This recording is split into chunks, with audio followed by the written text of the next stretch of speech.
Subscribe our channel and don't forget to press the bell icon to get the latest updates. नमस्कार, कैसे हैं आप सब लोग। आज तारीख हो चुकी है 3 मई और दिन है सोमवार। देश में कोरोना की दूसरी लहर चल रही है, उसका क्या हाल है, साथ ही आपको बताएंगे कि प्राइवेट और सरकारी स्कूलों में फीस का क्या चलन है। कोरोना काल की वजह से स्कूली फीस को लेकर राजस्थान हाई कोर्ट और सुप्रीम कोर्ट का क्या स्टेटस है, आज वो हम आपको इस वीडियो में बताएंगे। उसी के साथ इस देश में कोरोना से मरते हुए लोगों की जो संख्या है वो बढ़ती ही जा रही है। चारों तरफ ऑक्सीजन के लिए हाहाकार मचा है। उसी बीच हम आपको बताएंगे कि ऑक्सीजन लोगों को मिल पा रही है या नहीं मिल पा रही है। साथ ही 5 राज्यों में हुए चुनावों के बारे में भी हम आपको बताएंगे कि कौन से राज्य में किस सरकार का हक रहा। राजस्थान में कोरोना को लेकर क्या सख्तियां बरती गई हैं, क्या नई गाइडलाइन आई है, ये भी हम आपको इसी वीडियो में बताएंगे। और आईपीएल का मैच आज क्यों नहीं हुआ वो भी हम आपको इसी वीडियो में बताएंगे। तो हमारे साथ इस वीडियो में लास्ट तक ज़रूर बने रहिएगा। एक ही वीडियो में एक साथ सारे समाचार देखने के लिए हमारे चैनल को सब्सक्राइब करना बिल्कुल ना भूलें। तो चलिए शुरुआत करते हैं आज के पूरे दिन के समाचारों की। आखिरकार कोरोना की लहर का असर दुनिया की सबसे बड़ी क्रिकेट लीग आईपीएल पर भी पड़ा है। कोलकाता नाइट राइडर्स के 2 खिलाड़ी संक्रमित पाए गए हैं। इसके बाद कोलकाता नाइट राइडर्स का आज रॉयल चैलेंजर्स बैंगलोर यानी आरसीबी के साथ होने वाला मुकाबला टाल दिया गया है। ये मुकाबला अहमदाबाद के नरेंद्र मोदी क्रिकेट स्टेडियम में होने वाला था। Cricket website ESPN cricket info ने मैच टाले जाने की जानकारी दी है। उसी के साथ चुनावी रैलियों पर मद्रास हाईकोर्ट की बेहद सख्त टिप्पणी को लेकर चुनाव आयोग यानी ईसी सुप्रीम कोर्ट गया है। इस मामले पर सोमवार को सुनवाई के दौरान आयोग ने कहा कि जब रैलियां हो रही थी तो स्थिति इतनी खराब नहीं थी, इसलिए हमें हाई कोर्ट की टिप्पणी पर गंभीर आपत्ति है। कोर्ट के ऑब्जर्वेशन के बाद से इलेक्ट्रॉनिक मीडिया पर लगातार चर्चा हुई कि हम हत्यारे हैं। दरअसल मद्रास हाईकोर्ट ने 26 अप्रैल को सुनवाई के दौरान चुनाव आयोग को फटकार लगाई थी। हाईकोर्ट ने कहा था कि चुनावी रैलियों में कोविड प्रोटोकॉल तोड़े गए। दूसरी लहर के लिए चुनाव आयोग जिम्मेदार है और आयोग के अधिकारियों के खिलाफ तो हत्या का मुकदमा किया जाना चाहिए। उसी के साथ अब आपको बताते हैं कि देश में कोरोना का क्या हाल चल रहा है। देश में कोरोना मरीजों की संख्या 1,99,19,715 हुई है। मतलब आज ये आंकड़ा 2 करोड़ के पार हो चुका है। भारत ऐसा दूसरा देश होगा जहां 2 करोड़ से ज़्यादा लोग संक्रमण की चपेट में आ चुके हैं। अमेरिका में सबसे ज़्यादा 3.38 करोड़ लोग संक्रमित हो चुके हैं। पिछले 2 दिनों से नए मरीजों के आंकड़ों में गिरावट दर्ज हो रही है। रविवार को देश में 3,59,942 मरीज सामने आए हैं। उसी के साथ इतना ही नहीं, कोरोना को लेकर ज़रूरी नहीं है कि नेगेटिव खबरें ही हैं, एक पॉजिटिव खबर यानी अच्छी खबर भी है। आईटी कंपनी टेक महिंद्रा ने रिगेन बायोसाइंस के साथ मिलकर एक नया ड्रग मॉलिक्यूल यानी दवा ढूंढी है। संभावना है कि ये दवा कोरोना वायरस पर हमला करके उसे खत्म कर सकती है। अब इसका पेटेंट कराने की भी तैयारी है ताकि इस पर आगे की रिसर्च जारी की जा सके। वहीं आपको बताते हैं कि तमिलनाडु में हुए असेंबली इलेक्शंस में रिजल्ट्स क्या रहे। केंद्र के प्रति नाराजगी और एंटी इनकम्बेंसी को बुनाकर तमिलनाडु में 10 साल बाद एक बार फिर डीएमके की वापसी हुई है। 40 सालों में पहली बार दोनों पार्टियां अपने प्रमुख चेहरों जयललिता और करुणानिधि के बिना चुनाव लड़ी थी। डीएमके ने स्टालिन के नेतृत्व में तो जयललिता के विरासत के झगड़े के बीच अन्नादामुक ने ई पलानीस्वामी के नेतृत्व में चुनाव लड़ा। ईवीएस की बड़ी सफलता सिर्फ यही रही थी, वह जातिगत समीकरण बिठाकर न सिर्फ परंपरागत गढ़ पश्चिमी तमिलनाडु बनाने में सफल रहे, बल्कि जयललिता की विरासत पर दावा पुख्ता करने में भी वो काफी सफल रहे हैं।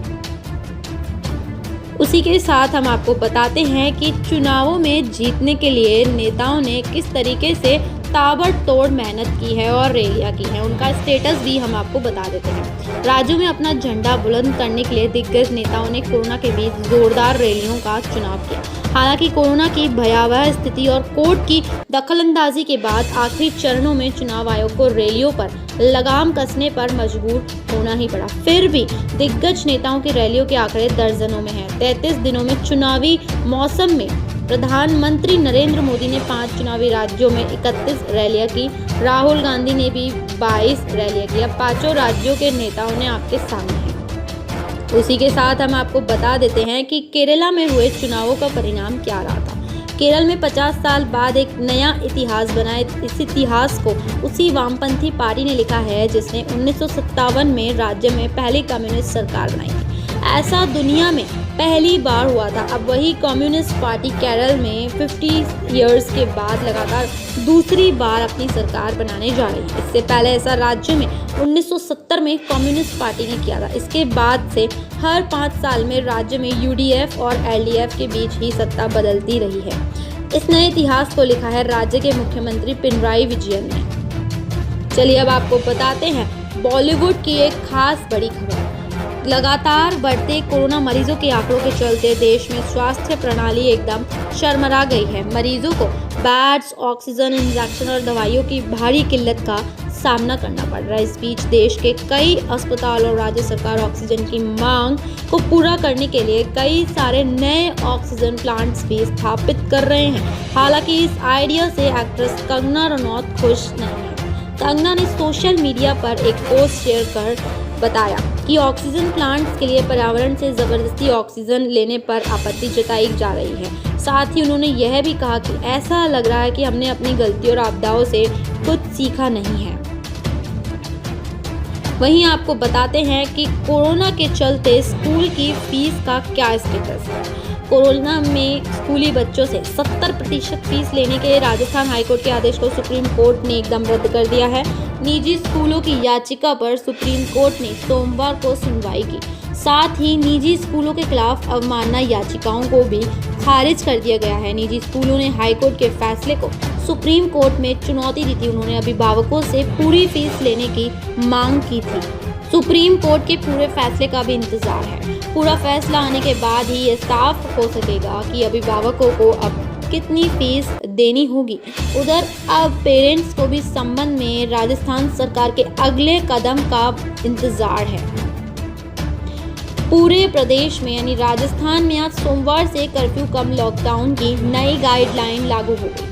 राज्य में पहले से चल रही लॉकडाउन जैसी पाबंदियों को 17 मई तक बढ़ाया गया। इस बार सख्ती बहुत ज्यादा है। शादियों और बाहर घूमने वाले लोगों पर सख्ती का प्रावधान किया गया है। पाबंदी को रेड अलर्ट जन अनुशासन पखवाड़े का नाम दिया गया है। आज से दोपहर 12 बजे से लेकर सुबह 5 बजे के बीच बेवजह बाहर घूमने वालों को RT-PCR रिपोर्ट नेगेटिव नहीं आने तक संस्थागत क्वारंटाइन किया जाएगा। साथ ही शादियों में 50 की जगह केवल 31 लोगों को ही अनुमति दी जाएगी।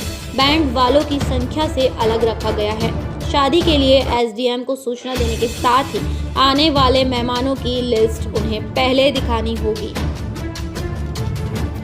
राजस्थान में बढ़ते कोरोना संक्रमण के बीच वैक्सीन की डिमांड तेजी से बढ़ रही है। सरकार ने 18 से ज्यादा वालों के लिए वैक्सीनेशन शुरू तो कर दी, लेकिन वे केवल एक रस्म अदायगी ही लग रही है। इसके पीछे कारण वैक्सीन की डोज नहीं होना है। सरकार ने पिछले दिनों जो वैक्सीन की खरीद का ऑर्डर दिया था उसमें केवल 3 लाख डोज ही मिली।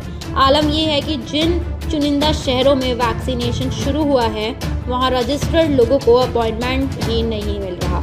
जयपुर में आज तीसरे दिन 19 साइट पर वैक्सीन लगाई जा रही है। इसके लिए रविवार 9 बजे खुले अपॉइंटमेंट का स्लॉट खुला। यह मैच 10 मिनट के अंदर ही बुक हो गया। आलम यह है कि जयपुर के एक निजी अस्पताल ने 18 से ज़्यादा वालों का वैक्सीनेशन शुरू किया है, लेकिन उसके यहाँ भी स्लॉट खुलते ही 6 मई तक की बुकिंग एडवांस में हो गई। यहाँ कोवैक्सीन की एक डोज लगवाने के लिए लोगों को 1250 रुपये तक देने भी पड़ सकते हैं। वहीं हमारे साथ इस वीडियो में अंत तक बने रहने के लिए आपका बहुत बहुत धन्यवाद। आगे अगर आप ऐसी ही बहुत सारी खबरें एक ही वीडियो में देखना चाहते हैं तो हमारे चैनल को सब्सक्राइब करना बिल्कुल ना भूलिएगा। Thank you so much.